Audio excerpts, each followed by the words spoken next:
like that. It's spotlights. Hello, everybody. This is the OLLI Community Lecture, and I am Sally Cologne, who is the volunteer chairperson for special events, and this is one of the special events, which is the community lecture. So, I'm so glad that you're here. We think that the next couple hours are going to be full of good information and great questions from you all. That's the expectation. So here's the hard part. The hard part is that there's going to be a break halfway through, and we really, really want you to eat the food. Because if you don't, then we have to take it home and eat it, and it gets really, really nasty. So anyway, eat as much as you can. There's bathrooms right down the hall during the break if you need to. We also understand that people have had some problems parking. We understand that. The challenge is of finding a place to park and then putting something in the meter that punches out a little piece of paper so that you don't get a ticket. But We decided that was a test. it is a test, and none of us have passed it. None of us have passed it. Yes? Evergreen is 3 hours free. 2. Evergreen. 3. 2 blocks. Right. Anyway, it's an ongoing challenge. If you can ever figure it out, please call us, and we'll make sure that your picture is noted on the OLLI webpage. You know, this is the one person in our whole membership of 1,500 that have figured it out. So, anyway, this is the last scheduled community lecture for this school year, but we have one scheduled for July the 1st, and because I try not to make too big of a jerk of myself, which is always a challenge, I'm not going to pronounce his name. I'm just going to say that it's the conductor of the Rogue Valley Symphony, and he's bringing, yes, Martin, but this is the last name I'm challenged with. Okay. And he's bringing 5 musicians with him that are going to be playing, so it's going to be really a wonderful, it's July 1st from 1 to 3 in this room. And it'll be on the OLLI website, so you can do that also. So, without further ado, I'm going to read this again so that I don't mess it up too much and introduce somebody who's not here. Which I have done before, so just so that you know. Kevin Downing is an exploration geologist who has worked in the mineral mining industry since 1982. I almost said 1882. Since 1982. He earned a PhD from the University of Leeds, UK. He has studied the geology of parts of Africa, Europe, and North America. Whilst Dr. Downing is not an expert in climatology or geoengineering techniques, he does understand geological processes, and he has been researching the status of geoengineering science over the past 10 years. He wants to encourage an open scientific discussion of these techniques. So without further ado, Dr. Downing.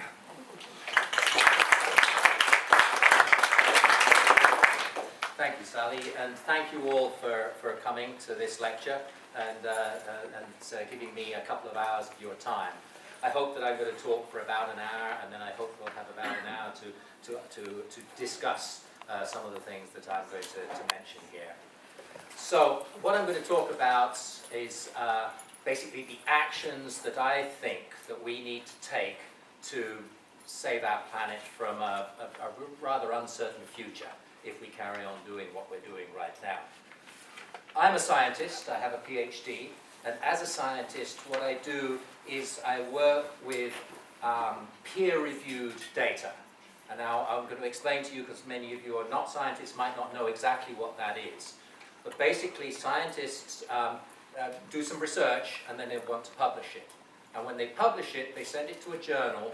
The journal then takes it to an editorial board or to other people that they know that work in that field, and they say, can you read this information, and are these guys on the correct planet? Are they where they should be? Are they doing it correctly? You either get the paper back saying rejected, or it comes back and they say do some editing, clarify some things, or they'll accept it. So this is data which has been read by other people that work in the field, and they give it some credence, that they say that this is not just rubbish that this guy is talking about. Most of the so I also will be using data from websites. Now websites are not peer-reviewed at all. Anybody can put whatever they want up there, so long as it's not illegal, and You can't fight it, you know, basically it's there and it's put up there as the truth. So you have to be very leery of websites. Now I do use websites, but I look at them with a jaundiced eye, you know, that these guys are trying to sell me something, trying to sell me an idea if not a product. So you have to look at web data in that light. So the data that I'm going to be talking about today, a lot of the tables that you'll be seeing comes from a paper written by the Royal Society, or produced by the Royal Society in London in 2009, and it is, you know, the Royal Society is like the highest scientific society of Britain, so they're pretty learned folk. They're fairly careful with what they'll publish and what they won't publish. So a lot of my data comes from that. The National Academy of Sciences, just in March this year in the US, published 2 large papers on the subject of geoengineering. They use different names, and we'll get into that. One on CDR, which is carbon dioxide removal, that we'll be talking about, and one on, they call it albedo modification. In this talk, I'll be calling it solar radiation management. That's what I've always called it. National Academy of Sciences thinks that albedo modification is a better term for it, and I agree with them. But you know, I'm going to use those two as interchangeable. So there's these 2 rather large volumes that the National Academy of Sciences produced on these subjects, and a lot of that information is in this talk. And I have a reference sheet to to those 3 papers at the end of this presentation, if anybody wants to chase them up. I've also absorbed quite a lot of information from Stanford University.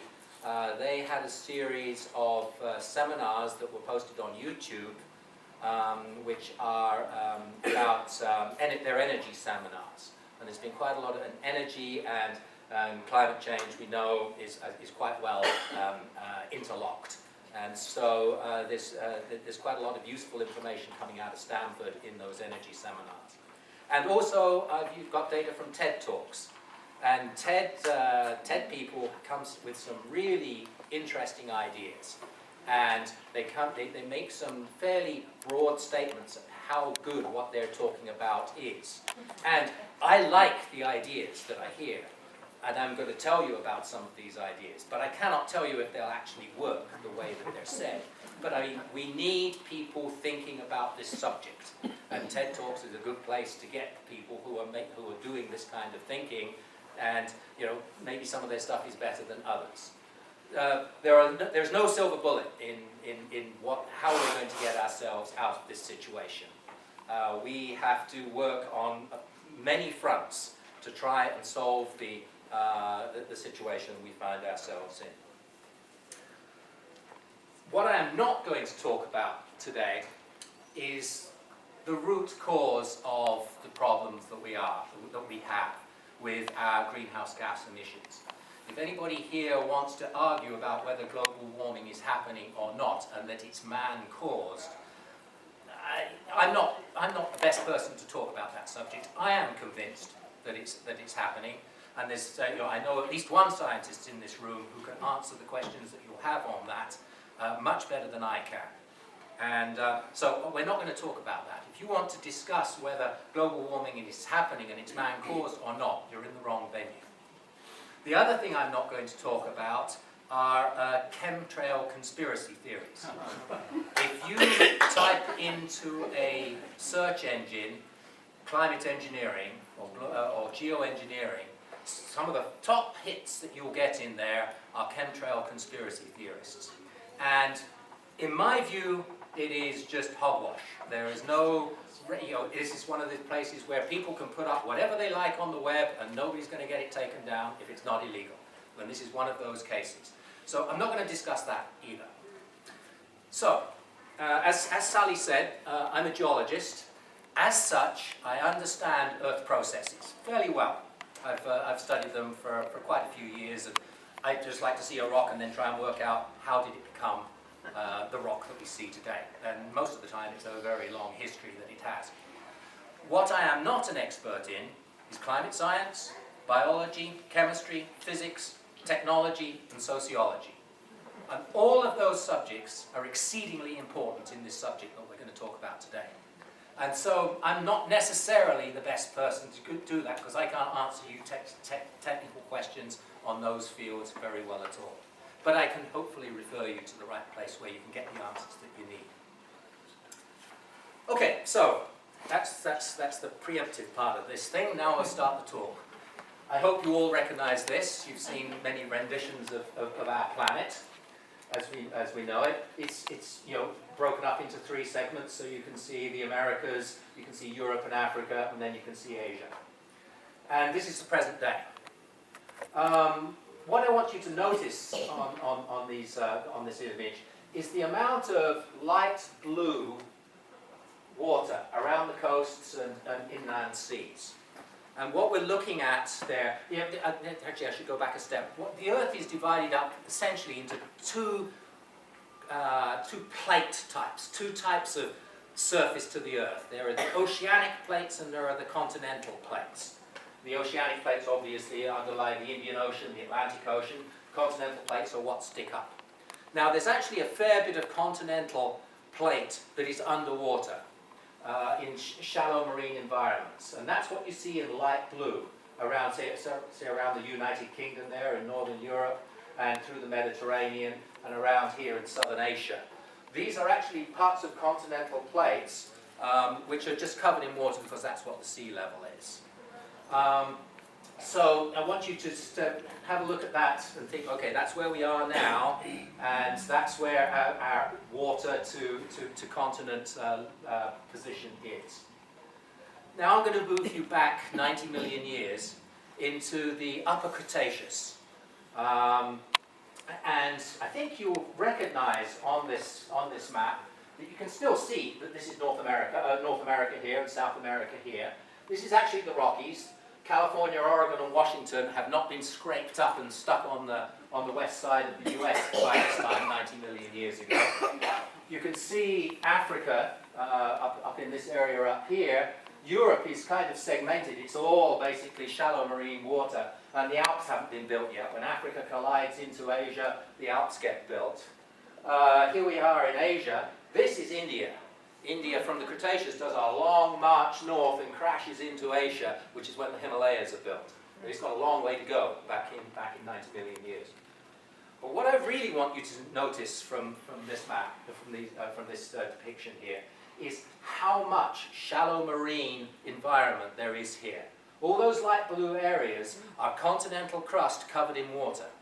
And one of the main reasons for that is that there were no ice caps on the planet in the Cretaceous. And all that ice was in water, and sea level was about 200, 250 feet higher than where it is right now. Okay? It was a warm planet. This is when the dinosaurs were thriving. They loved it. They loved it nice and warm. Cold-blooded animals, the warmth did them well. So this is the Upper Cretaceous, I don't know if you can read that, but 90 million years ago. Then I want to move us on to the Cretaceous Tertiary Boundary, the KT boundary it's called. There's a lot of research has been going into this because the KT boundary is essentially about the time that the dinosaurs all disappeared. And I'm not saying that anything I'm talking about now is the reason for that, although I think there are some contributing factors into it. Oh, one thing I wanted to go back, didn't get. Sorry. Going back isn't as easy as going forward. So one thing I want to draw your attention to is this large mass of water on the east side of the Rockies and also on the east side of the Andes. And basically that's one, there is going to be some subsidence and some uplift associated with mountain building events. But then also these large areas of water because of sea level being higher than where it is today. So back to the KT boundary. And you'll see that large area of water up the east side of the Rockies has gone away. Florida is starting to appear. And this area still has it, in the Amazonia, still has the water there. You'll see that a lot of Europe has become dry. It's still whiskey, the Alps haven't started being built yet, but there is a lot more land mass in there than there was back in the Upper Cretaceous. Bangladesh is 90 million years ago. And you can see India is on its way north, still hasn't run into Asia yet.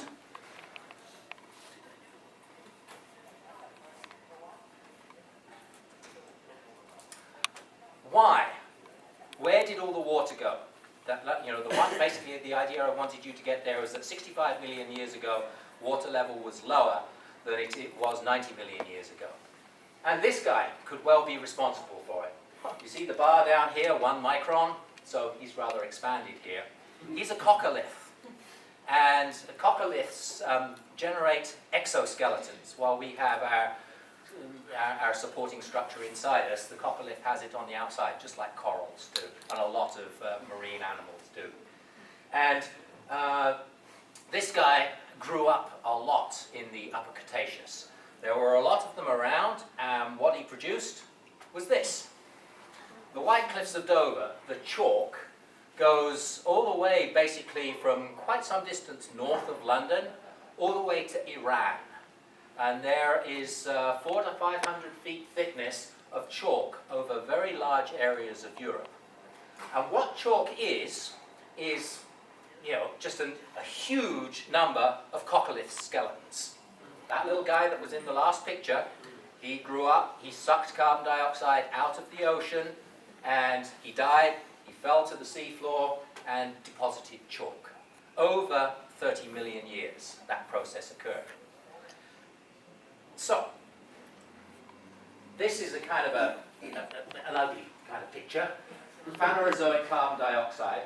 So, we talk about the Precambrian being on the other side. So 0, okay, now we are here. 500 million years ago, we're on the other side of the graph. And then you've got carbon dioxide in parts per million up the axis there. So, this is the Phanerozoic, from the Cambrian, which is CM, up until the present day. We call that the Phanerozoic. And it's basically the time, well, back in early days of geology, it was the time when we could really start recognizing fossils, when we could really start recognizing life on the planet. Actually, life goes a long way further back than that, but the geologic record is nowhere near as clear as it is in the Phanerozoic, but we've still got a lot of rocks preserved. What I want, out of this rather messy graph, what I want to call your attention to is this blue line, which is called the 30 million year filter of the Royer compilation. Royer compilation are these individual data spots here. And these are carbon dioxide concentration estimates. And I'm not sure what all this data, where they came up with the information for that. But this is a very well accepted graph in scientific press as being representative of our best bet of what carbon dioxide concentration on the Earth has been for the last 500 million years. You can see there's various models which roughly more or less do line up with the Royer compilation 30 million year filter. One thing I want you to notice here is this dip in carbon dioxide concentrations here in the Carboniferous and Permian. That's it's called the Carboniferous for a reason. The vast majority of the world's coal supplies, coal deposits, were deposited in the Carboniferous. Basically a whole bunch of tropical rainforests which got covered, and that carbon that was in the trees got sequestered into the geologic column during the Carboniferous. And you see it sucked down the carbon dioxide level while that massive growth of trees was going on, and vegetation was going on. Then it climbed up through the Permian and Triassic, which are actually quite desert times, if you look at the overall geology of the planet in those times. And then did this other precipitous drop here, in the middle of the Cretaceous, down to the Cretaceous tertiary boundary, which is here. And my thesis here for this little part of the talk is that one of the reasons for that precipitous drop in the level of carbon dioxide from 2,000 ppm down to below 1,000 ppm is the deposition of the chalk. All those little coccoliths eating up carbon dioxide and then dying and falling to the bottom of shallow marine environments. And so the reason I'm pointing out this event before I even start talking about engineering is to show you that the planet has had a lot of carbon dioxide in its atmosphere before, and it has changed from that. It has managed to absorb it and sequester it into the ground. So it is possible to do these things. The trouble is if we wait for it to do it naturally, we're looking at a minimum of 30 million years, which is probably a little bit longer than we have got to wait to get this job done. And so this is the task that we've got to overcome. So a graph of gigatons of carbon dioxide going up the left hand, the y-axis there, and time from 1900 to 2012 coming here. And you'll see that in 2012 the estimate is that we were kicking out 30 gigatons of carbon dioxide per year. That estimate now for 2015 is 34 gigatons of carbon dioxide per year is what we're kicking out. And you can see that it's not just us in America. You know, Japan, Europe, China is growing really rapidly, and India will be probably, if you carry this on into 2015, the India section will be bigger, and then the rest of the world outside the OECD countries. And then the totals over here. So this is how much was kicked out between 1929 and 30 to 59, 60 to 89, and so on up to 2012. Add all this lot together, and you've got 1,257 gigatons of carbon dioxide that we've kicked out roughly, up to 2012, since the Industrial Revolution. So when you think of those numbers, you think these are big. These are very big numbers. There's something that I can't really get my head around the size of them. But that's the problem that we have to deal with. Is that I'm taking it as a proven that carbon dioxide is causing us a problem with trapping solar radiation and keeping the heat into the planet. And that is the extent of the problem. 1,300 now gigatons of carbon dioxide that wasn't there before the Industrial Revolution occurred.